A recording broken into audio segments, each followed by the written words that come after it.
कहानी की शुरुआत जॉन से होती है। वह अपनी शादीशुदा जिंदगी से नाखुश रहता था क्योंकि उसका और उसकी पत्नी का अक्सर झगड़ा हुआ करता था।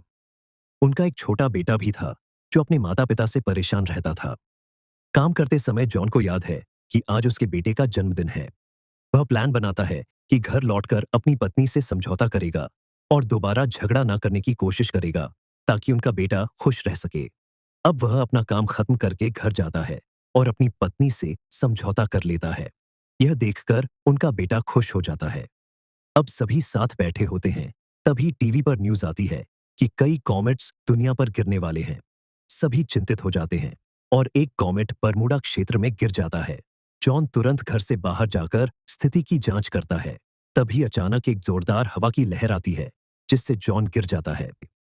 वो सब बहुत डर जाते हैं और सोचते हैं कि एक कॉमेट के गिरने से इतना बड़ा नुकसान हो रहा है। इसका मतलब है कि यह कोई झूठी खबर नहीं है और अब हमें एक दूसरे का ख्याल रखना होगा। तभी जॉन के मोबाइल पर फिर एक मैसेज आता है और वह मैसेज टीवी पर भी दिख जाता है जिसे सभी लोग भी पढ़ते हैं। वह कहते हैं, यह कैसा न्याय है? केवल आपके परिवार को इमरजेंसी के लिए क्यों चुना गया? क्या हम इंसान नहीं हैं? और वो लोग जॉन के घर से बुरा भला कहते हुए चले जाते हैं। अब जॉन और उसका परिवार अपना सामान पैक करने लगते हैं। वह घर से निकलने के लिए गाड़ी निकालते हैं। तभी उनके सामने एक महिला आती है जो उनकी पड़ोसन होती है। वह अपनी बेटी को उठाकर विनती करती है कि इसे अपने साथ ले जाइए क्योंकि मैं नहीं चाहती कि यह हमारे साथ मर जाए। लेकिन वो किसी को साथ नहीं ले जा सकते थे। छोटे बच्चे को वहां छोड़कर वह निकल जाते हैं। किसी तरह वह आर्मी कैंप पहुंचते हैं जहां से उन्हें शेल्टर के लिए रवाना होना था। वहां कई हवाई जहाज खड़े थे जिनसे लोगों को भेजा जाना था। वो भी बाकी लोगों के साथ खड़े हो जाते हैं। तभी जॉन को याद आता है कि उसके बेटे की इंसुलिन गाड़ी में रह गई है। वह अपनी पत्नी से कहता है, तुम जहाज में चढ़ जाओ, मैं इंसुलिन लेकर आता हूं। लेकिन बहुत समय बीत जाने के बाद भी जॉन वापस नहीं आता। जॉन की पत्नी घबराकर अधिकारियों से कहती है, मेरे पति मेरे बेटे की दवा लेने गए थे। यहां जॉन की पत्नी से एक गलती हो जाती है।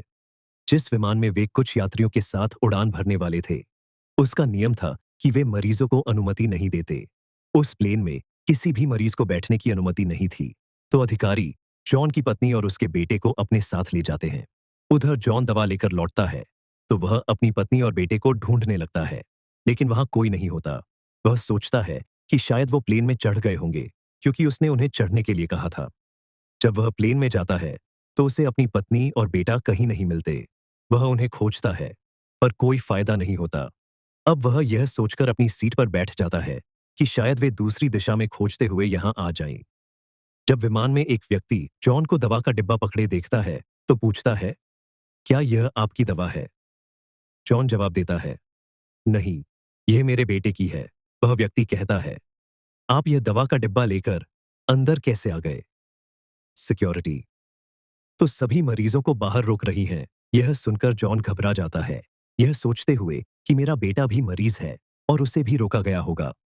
वह विमान से उतरने की कोशिश करता है, लेकिन यात्री उसे रोक देते हैं और कहते हैं कि अब ना कोई बाहर जा सकता है और ना अंदर आ सकता है। विमान की सभी सीटें भर चुकी हैं।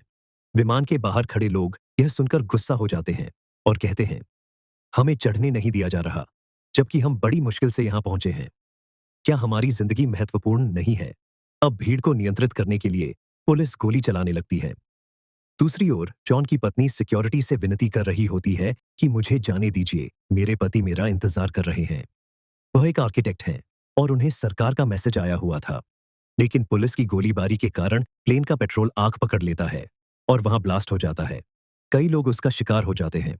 अब जॉन की पत्नी चिंतित हो जाती है कि कहीं इस ब्लास्ट में जॉन को कोई नुकसान ना पहुंचा हो। वह उसे खोजने लगती है पर वह कहीं नहीं मिलता। वह एक गाड़ी के पास पहुंचती है और एक कागज पर लिखती है, जॉन, मैं अपने माता पिता के घर जा रही हूं, तुम मुझे वहां मिलना।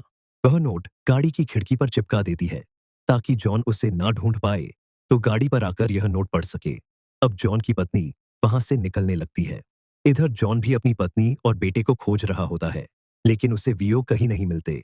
जब वह अपनी गाड़ी के पास आता है यह सोचकर कि शायद वे गाड़ी में ना आए हों, तब उसे गाड़ी पर चिपका हुआ वह नोट दिखाई देता है। उसे पढ़कर उसे राहत महसूस होती है। दूसरी ओर जॉन की पत्नी और बेटा एक दुकान की ओर जाते हुए दिखाई देते हैं। जैसे ही वे दुकान में घुसते हैं तो कुछ गुस्से से भरे लोग उन पर गोली चलाने लगते हैं। लेकिन वह दोनों किसी तरह अपनी जान बचाकर वहां से निकल जाते हैं। बाहर आकर वो एक गाड़ी देखते हैं तो जॉन की पत्नी गाड़ी में बैठे व्यक्ति से विनती करती है कि हमें अंदर बैठने दीजिए और हमें किसी स्थान तक छोड़ दीजिए। तो वह व्यक्ति उन्हें गाड़ी में बैठा लेता है। अब उनके बीच बातचीत शुरू होती है तो जॉन की पत्नी उसे बताती है, हमें इमरजेंसी शेल्टर के लिए विमान में बैठना था, लेकिन उन्होंने मेरे बेटे को विमान में बैठने नहीं दिया क्योंकि वह डायबिटीज का मरीज है। वह उसे पूरी सच्चाई बता देती है कि इस तरह मैं अपने पति से बिछड़ गई हूं और उन्हें ढूंढ नहीं पा रही हूं। वह आदमी उसकी बात सुनकर कहता है, सच में पहले तुम्हें बुलाया और फिर मना कर दिया, यह कैसे संभव है? इस बच्चे को तो और भी ज्यादा जरूरत है शेल्टर की। उस व्यक्ति की बातें भी कुछ अजीब लग रही थीं। वह कहता है, मैं खुद उसे फिर से वहां छोड़ दूंगा। जॉन की पत्नी कहती है, नहीं, वह जगह तो ब्लास्ट हो चुकी है। अगर वह वहां दोबारा गया तो वो इसे पकड़ लेंगे क्योंकि उसे मरीज होने के कारण अनुमति नहीं थी। वह आदमी गुस्से में कहता है, चुप रहो, और वह जॉन की पत्नी को गाड़ी से जोर से बाहर फेंक देता है। जॉन की पत्नी चीखने लगती है, मेरे बेटे को कहां ले जा रहे हो? वह सड़क पर चल रही गाड़ियों से मदद मांगने लगती है। उधर जॉन अपनी पत्नी को खोज रहा होता है। तभी उसकी नजर कुछ लोगों के ग्रुप पर पड़ती है जो नाच रहे होते हैं। तभी दूर एक कॉमेट का टुकड़ा गिरता हुआ दिखाई देता है। उससे एक बड़ा ब्लास्ट होता है और पूरी क्षेत्र में सन्नाटा छा जाता है। अपनी पत्नी और बेटे की चिंता में जॉन परेशान हो जाता है और वहां से आगे बढ़ जाता है। कुछ समय बाद वह एक ट्रक देखता है जिसमें कुछ यात्री बैठे होते हैं। वह ट्रक कनाडा जा रहा होता है तो जॉन उस ट्रक में बैठ जाता है, यह उम्मीद करते हुए कि रास्ते में उसे अपनी पत्नी और बेटा मिल जाएंगे क्योंकि उसकी पत्नी के पिता का घर कनाडा में है। ट्रक में जॉन की मुलाकात एक लड़के से होती है। वह उससे पूछता है, क्या तुम्हें पता है कि सरकार ने कुछ खास लोगों को ही क्यों चुना है? इसके पीछे एक कारण है। मेरी माँ डॉक्टर है और उन्होंने मुझे बताया है, और तुम भी जानते हो कि कॉमेट के गिरने के बाद दुनिया नष्ट हो जाएगी और सारी इमारतें धूल में बदल जाएंगी। जब सब कुछ फिर से सामान्य होगा तो इमारतों का पुनर्निर्माण करना पड़ेगा। तुम एक आर्किटेक्ट हो जैसा तुमने बताया। सरकार को तुम्हारी आवश्यकता होगी। वह तुम्हें और मेरी माँ जैसे कई डॉक्टरों को अपने उद्देश्य के लिए ले जा रहे हैं ताकि अगर कोई बीमारी फैले तो उसका इलाज किया जा सके। वह आगे कहता है, हम यहाँ से कनाडा पहुंचेंगे। आज रात यहाँ से ग्रीनलैंड के लिए आखिरी उड़ान जाएगी। ग्रीनलैंड एक द्वीप है जहाँ रहने के लिए बंकर बनाए गए हैं। हम वहां गुप्त रूप से जाएंगे। अपने बारे में बताओ, तुम्हें भी चुना गया है, इसलिए तुम आसानी से जा सकते हो। जॉन कहता है, हाँ, मुझे चुना गया था। फिर वह सारी घटनाएं बताता है कि कैसे समस्या खड़ी हुई और वह जहाज से बाहर आ गया। वह यह भी बताता है कि उसकी पत्नी और बेटा खो गए हैं। सबसे पहले उसे उन्हें ढूंढना है। तभी कुछ लोग उसे पकड़ लेते हैं। वो कहते हैं, तुरंत हमारे साथ चलो क्योंकि तुम्हें सरकार ने चुना है। अगर जॉन की पत्नी और बेटा वहां नहीं जाते तो उन्हें कोई परेशानी ना होती, लेकिन जॉन पर उनका ध्यान इसलिए था क्योंकि वह एक आर्किटेक्ट था। उनके बीच बड़ा विवाद शुरू हो जाता है। वो जबरदस्ती जॉन से कहते हैं, हमारे साथ चलो। तभी वह लड़का भी आ जाता है जो ट्रक में जॉन से मिला था। वह जॉन को बचा लेता है लेकिन अपनी जान गंवा देता है। उधर वही व्यक्ति दिखाई देता है जिसने जॉन के बेटे का अपहरण किया था और उसकी पत्नी को गाड़ी से बाहर फेंक दिया था।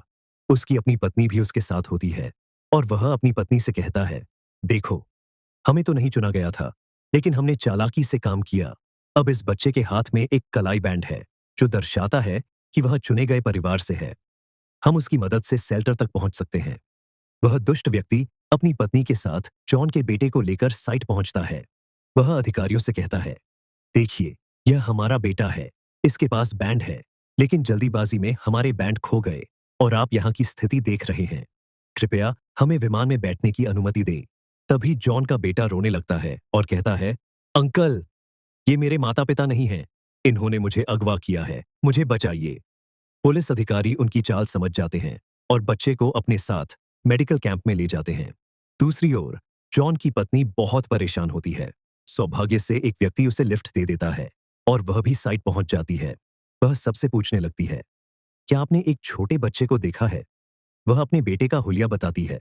तभी एक अधिकारी उसे नर्सिंग कैंप में ले जाता है। वहां एक डॉक्टर उनसे कहता है, परेशान मत होइए, हमने आपके बेटे को इंसुलिन का इंजेक्शन दे दिया है, वह यहाँ सुरक्षित है। यह सुनकर जॉन की पत्नी अपने बेटे को गले लगा लेती है। फिर वह एक कर्मचारी से विनती करती है, क्या आप मुझे मेरे पिता के घर तक पहुंचा सकते हैं? वह पूरा पता बताती है। कर्मचारी कहता है, चिंता मत कीजिए, एक बस वहां तक जा रही है। मैं उसमें आपके लिए सीट की व्यवस्था कर देता हूँ। जॉन की पत्नी संतुष्ट हो जाती है और वो बस से वहां पहुंचते हैं। अब वह अपने पिता के घर से थोड़ी दूरी पर होती है। उधर जॉन भी किसी तरह अपने ससुर के घर पहुंच जाता है। वह वहां जाकर पूछता है, क्या मेरी पत्नी यहाँ आई है? उसके ससुर कहते हैं, नहीं, क्या उसे यहाँ आना था? तो वो सब बहुत परेशान हो जाते हैं। जॉन कहता है, स्थिति और गंभीर होने वाली है, क्योंकि कॉमेट जल्द ही पृथ्वी से टकराने वाला है। अगर वो समय पर यहां नहीं पहुंचे, तो क्या होगा? उसके ससुर गुस्से में कहते हैं, चुप रहो, यह सब तुम्हारी गलती है। मैंने अपनी बेटी और नाती की जिम्मेदारी तुम्हें सौंपी थी, तुम उन्हें अपने साथ क्यों नहीं लाए? जॉन चिंतित होकर बैठ जाता है और प्रार्थना करने लगता है कि उसकी पत्नी और बेटा सुरक्षित रहें। तभी उसे अपनी पत्नी का फोन आता है। वह बताती है कि हम घर से थोड़ी ही दूरी पर हैं और जल्द पहुंचने वाले हैं। जॉन कहता है, मैं घर के बाहर आ रहा हूं, जल्दी आओ। अब जॉन अपनी पत्नी और बेटे को देखता है तो वो खुशी से एक दूसरे को गले लगा लेते हैं। वह खुश होते हैं कि वे सभी सुरक्षित हैं और किसी को कोई नुकसान नहीं हुआ।